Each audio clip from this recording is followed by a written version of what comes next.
In April 2023, China made an announcement that barely made any headlines. The People's Bank of China revealed it had added 58 tons of gold to its reserves. Then, in May, another 16 tons. In June, 23 tons. And in July, 23 tons more. By the end of 2023, China had stacked up over 225 tons of gold in its official reserves in just 1 year. That is the most aggressive gold buying spree by any central bank in decades. But here's where it gets really interesting. Most analysts believe China's official numbers are dramatically understated. The actual amount of gold China controls could be double or even triple what they're reporting. And this isn't just about stockpiling a shiny metal. This is about preparing for a fundamental shift in the global monetary system. China is quietly building the infrastructure to challenge the dollar's dominance, and gold is the foundation of that plan.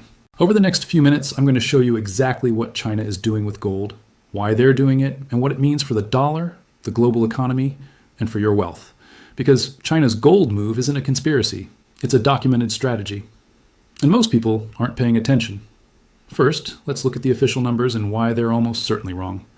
By the end of 2024, China held approximately 2,264 tons of gold in its official reserves, according to the People's Bank of China. This puts them in the top tier, but still behind countries like the United States, which holds over 8,100 tons, and Germany with over 3,300 tons. Officially, China has less gold than Russia or France. But here's the catch. Almost nobody believes that number. For years, between 2019 and 2023, China reported zero increases in its gold reserves. The number was just frozen. Then, suddenly in 2023, the monthly updates started again. Meanwhile, during those silent years, China was the world's largest gold producer, digging up about 370 tons per year. They were also the world's largest gold importer, bringing in over 1,000 tons annually through hubs like Hong Kong and Shanghai. So, where did all that gold go? If the government wasn't officially adding it to its reserves, who was buying it? Analysts estimate that China's actual gold holdings could be anywhere from 4,000 to over 10,000 tons. How? Through off-balance sheet accounts. Think of state-owned banks, sovereign wealth funds like the China Investment Corporation, and other strategic reserve accounts that are separate from the main central bank. China's State Administration of Foreign Exchange, or SAFE, manages over $3 trillion in foreign reserves. These holdings are separate from the central bank's reported reserves. If SAFE is holding gold, it simply doesn't appear in the official numbers. Why would they hide it? For a few strategic reasons. First, to avoid market impact. If China revealed it held 10,000 tons of gold, the price would skyrocket, making future purchases way more expensive. Second, to avoid political pressure. Openly showing a lack of confidence in the US dollar could create serious diplomatic friction with the United States. And third, for strategic surprise, revealing a massive gold position at just the right moment has far more impact than slowly disclosing it over time. History backs this up. In 2009, China suddenly announced its gold reserves had jumped 75%, an increase that was never reported in real time. In 2015, it happened again. The pattern is clear. China accumulates gold quietly and reports it later in big chunks. So that current official number of 2,264 tons, it's almost certainly just a fraction of the real story. Now, let's talk about China's gold infrastructure. This isn't just about buying, it's about building an entire ecosystem. In 2002, China established the Shanghai Gold Exchange, which is now the world's largest physical gold exchange. Unlike Western markets, which are dominated by paper gold like futures and ETFs, the Shanghai Exchange deals primarily in real physical gold. The amount of gold moving through this exchange is staggering. In 2015, it was 2,600 tons. In 2023, 2,800 tons. We're talking about thousands of tons of physical gold flowing through Shanghai every single year. But where does it go?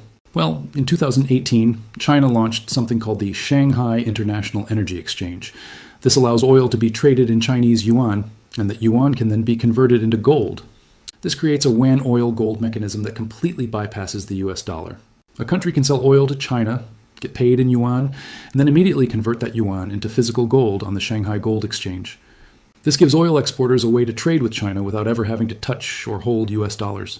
China's Belt and Road Initiative is another piece of the puzzle, securing gold supply chains around the world through major investments in African gold mines and partnerships with gold-producing nations. On top of all this, Chinese citizens themselves are massive gold buyers. Retail demand often exceeds 1,000 tons per year. This isn't even government buying. It's a deeply ingrained cultural affinity for gold. So why is China hoarding all this gold? The simple answer is to de-risk from the US dollar. China holds over $3 trillion in foreign exchange reserves, with a huge chunk of that in U.S. Treasury bonds. This creates a massive vulnerability. If the U.S. were to freeze China's dollar assets, like it did with Russia's reserves in 2022, China would lose access to a huge portion of its national wealth. Gold solves this problem. You can't freeze physical gold remotely. It's not subject to sanctions. If you physically hold it in your own vault, you control it. China watched very carefully what happened to Russia. When the US and Europe froze about $300 billion of Russian reserves, central banks all over the world got the message. Reserves held in Western currencies are not entirely safe. And of course, the Taiwan issue looms large. If China were to take action and face sanctions, would the US freeze its dollar reserves? Gold is sanction-proof, which makes it strategically essential for Beijing. Beyond defense, gold is also an offensive tool. China wants to internationalize its currency, the yuan, but it has a trust problem. The global financial system does not fully trust the yuan because of China's capital controls and lack of transparency. But imagine a gold-backed digital yuan, or a trade system where yuan is easily convertible to gold. That would give the currency a level of credibility it currently lacks, making it a much more viable alternative to the dollar. Since 2023, the BRICS nations, Brazil, Russia, India, China, and South Africa, have been discussing the creation of an alternative trade currency. One of the leading proposals is a system backed by gold. With the largest gold reserves in the bloc, whether hidden or not, China would naturally wield enormous influence in such a system. For centuries, gold was the foundation of monetary stability. That all changed in 1971 when the U.S. ended the dollar's convertibility to gold. The dollar became dominant because of America's massive economy, its military power, and the petrodollar system. But today, all three of those pillars are being challenged. China's economy is now close to the size of the U.S. American military dominance is less absolute, and the petrodollar is under pressure from deals like the ones between Saudi Arabia and China. If dollar dominance fades, gold becomes essential again. China is positioning for that world. Now, China isn't acting alone here. Central banks all around the world have been net buyers of gold since 2010.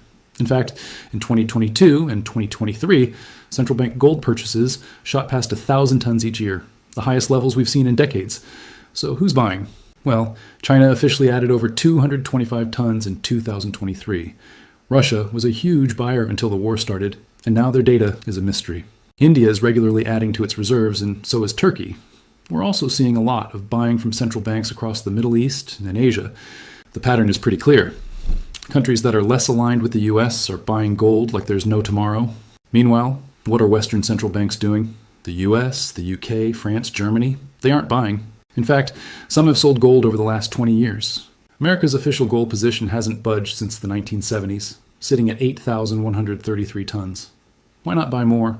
Well, they believe the dollar is secure, that gold is a barbarous relic, as Keynes famously said, and that modern monetary policy simply doesn't need gold backing. But this complacency could be a huge mistake if the system starts to shift. And here's a fun fact. The U.S. hasn't done a full public audit of the gold in Fort Knox since the 1950s. While there have been partial checks, the lack of a complete accounting fuels speculation. But the real point is the strategic difference. China is actively accumulating gold, while the U.S. is just assuming its old stash is enough. China sees gold as vital for monetary independence, while the U.S. sees it as unnecessary because they assume the dollar will dominate forever. This difference could become critical if the dollar's status is ever seriously challenged. So what does this all mean for you? Let's play out a scenario. Imagine China suddenly announces, "Hey everyone, we actually hold 8,000 tons of gold, making them the second largest holder in the world." What happens next? The gold price would explode. Confidence in the US dollar would be shaken to its core, and any talk of a yuan gold connection would suddenly gain massive credibility. It would be a financial earthquake. Or what if China and the BRICS nations launch a trade currency that's partially backed by gold? Countries could then settle trade without using US dollars. Demand for dollars would drop, and gold would become even more valuable. This could seriously undermine the petrodollar system that's been in place for decades. Now, this isn't going to happen overnight, but it's the direction China is moving in. Historically, gold is seen as a hedge against inflation. If China keeps buying and their holdings become more public, the gold price could rise significantly. This raises a big question for individuals. Should you own gold? On one hand, central banks are buying it, which is a powerful signal. Money printing continues to devalue currencies, and geopolitical instability is on the rise. Gold is nobody's liability. On the other hand, gold doesn't pay you interest or dividends. Its price can be volatile, and you have to think about storing it securely. I'm not here to give financial advice, but what China is doing suggests they believe gold will be incredibly important in the future. They are playing the long game, positioning themselves over a 10 to 20-year horizon. The big moment will likely come when the dollar's reserve status really starts to slide, or a major geopolitical crisis hits. So keep an eye on the volume at the Shanghai Gold Exchange, China's official monthly purchases, and any real movement on a BRICS currency. If those things accelerate, the shift is happening faster than anyone thinks. To wrap it all up, China is quietly stacking gold on a scale we haven't witnessed since the end of the Bretton Woods system. Their official number is just over 2,200 tons, but the real figure is almost certainly much, much higher, maybe over 5,000 tons. This isn't just about a shiny metal, it's about building an escape hatch from the dollar system. After seeing Russia's reserves get frozen, China knows the danger of keeping its wealth in a currency controlled by a potential rival. Gold is sanction-proof, globally liquid, and has been considered money for 5,000 years. The West, meanwhile, isn't responding. The assumption is that the dollar will rule forever, but China is preparing for a different world, one where gold matters again. History teaches us that monetary systems always change. The pound was replaced by the dollar. The gold standard was abandoned. The next big change is coming, and China is positioning itself to be on the winning side. If this changed how you see China's strategy and the future of money, make sure to subscribe. I track the major shifts in global power that most people don't notice until it's too late. Let me know in the comments, do you think gold will play a key role in the next global monetary system? Thanks for watching. And remember, pay attention to what central banks do, not what they say.